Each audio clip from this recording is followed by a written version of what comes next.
रूपरेखा तैयार की गई थी और कलेक्टर साहब को ज्ञापन दिया, उसकी डिटेल दीजिए।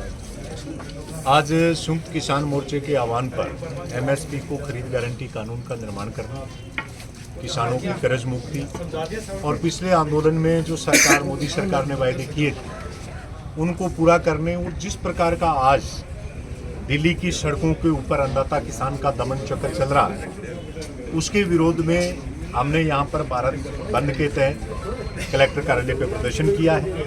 हमने राष्ट्रपति महोदया के नाम पर ज्ञापन सौंपा है।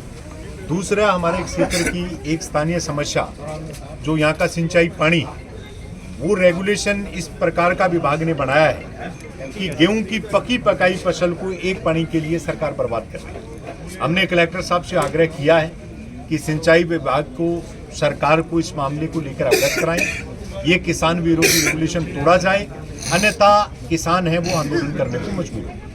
जैसे 2 साल पहले दिल्ली में आंदोलन हुआ था तो उसमें सरकार ने अपना वायदा किया था कि एमएसपी लागू करेंगे और भी अन्य वादे किए थे, और अब सरकार के द्वारा ये पूरा नहीं किया जा रहा, तो इस पर किसानों की क्या प्रतिक्रिया आ रही है यहाँ बड़े किसानों की?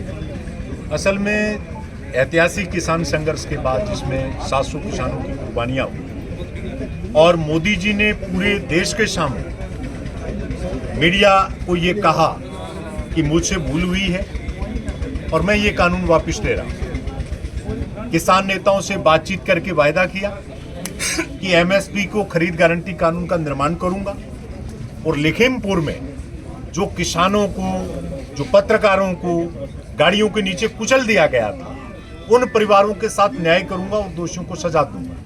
लेकिन प्रधानमंत्री जी अपनी आदत के अनुरूप झूठ पर झूठ बोलते जा रहे हैं और अब किसानों के मुद्दे को, जैसे 15 लाख रुपए देने का वायदा करके और सत्ता में आने के बाद कहा यह जुमला है, उसी तरीके से किसान के साथ ये मजाक कर रहे हैं और किसान की बात को सुनने के लिए तैयार नहीं है। किसानों में भारी आक्रोश है और ये आंदोलन ऐतिहासिक इस मायने में है कि पहले 200 किसान संगठन थे, अब हमारे देश के 10 मजदूर संगठन, करोड़ों मजदूरों ने आज हिंदुस्तान में, चाहे वो संगठित क्षेत्र है चाहे वो असंगठित क्षेत्र है, अपने काम को बंद रखा है। पंजाब में आप देख रहे हैं कि 4-4 घंटे रेलवे ट्रैक पर पत्ता नहीं हिल रहा है। तो ये चारों तरफ से सरकार की घेराबंदी है और सरकार से आग्रह है कि समय रहते बात को माने, वरना वही कहावत है पिछली बार की तरह कि तेरे महीनों के बाद टीवी पर जो आकर कहे थे, उसी तरीके से 100 प्याज भी खाएंगे, 100 जूत भी खाएंगे, बात भी मानेंगे लेकिन किसानों को परेशान करें। अब जैसे दिल्ली जो किसान जा रहे हैं, हरियाणा या पंजाब में उनको रोकने का प्रयास किया जा रहा है, बल का प्रयोग किया जा रहा है, इस पर आप सरकार से क्या कहना चाहेंगे? नहीं, ये घोर निंदनीय है। ऐसी जुल्म ज्यादतियां हम तो अंग्रेजों के राज में सुना करते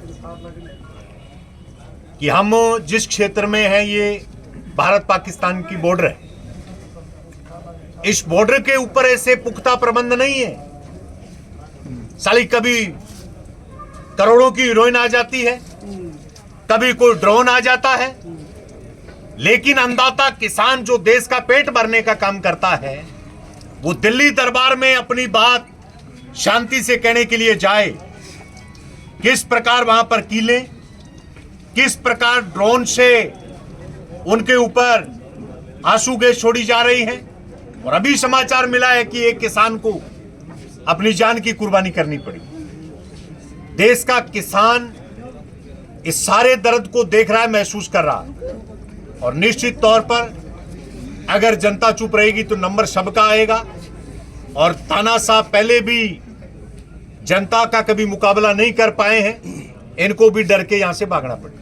आप जैसे किसानों का नेतृत्व करें तो आगामी रणनीति क्या रहेगी? नहीं, ये पूरे देश भर का मुद्दा है। इसमें एनडीए को छोड़कर सारे राजनीतिक दलों ने समर्थन किया है। तो ये तो संयुक्त किसान मोर्चा, ट्रेड यूनियन ने वहां जो तय करके हमें जो भी आदेश देगी, उस आदेश को अनूपगढ़ की सड़कों के ऊपर हम लागू करेंगे, चाहे सरकार कोई हथकंडे अपनाए। किसान, मजदूर, व्यापारी पीछे नहीं।